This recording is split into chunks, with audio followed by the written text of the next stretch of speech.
Once upon a time, Adam and Eve were the first man and woman on earth and were created by God. While they lived in the Garden of Eden for a time, they ate the forbidden fruit from the tree of the knowledge of good and evil and were forced to leave. According to Christianity, they committed the first sin and are responsible for the human race's fallen nature.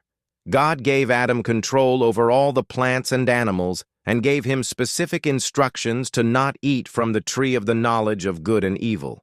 He said, "You are free to eat from any tree in the garden, but you must not eat from the tree of the knowledge of good and evil, for when you eat from it, you will certainly die." Garden of Eden. In the story, God plants a paradise named the Garden of Eden. He gives it to Adam and Eve as their home and expects them to take care of it. Every type of plant, tree, bush, fruit, and vegetable grew there, including the tree of the knowledge of good and evil. God forbids them from eating from the tree of the knowledge of good and evil.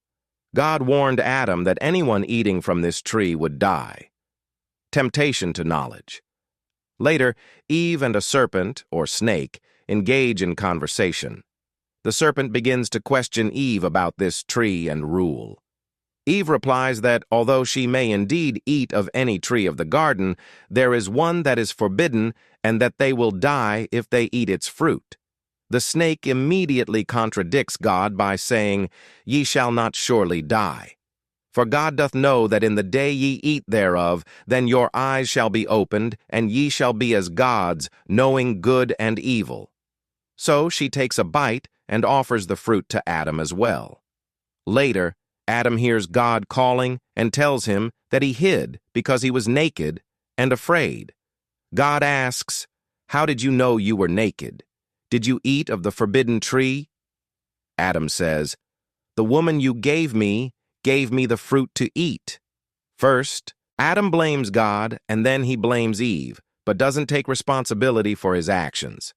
So God turns to Eve, and Eve blames the serpent for tricking her into it. God turns to the snake and curses him to crawl on his belly, eat dust, and be hated by both. People and animals all of his days,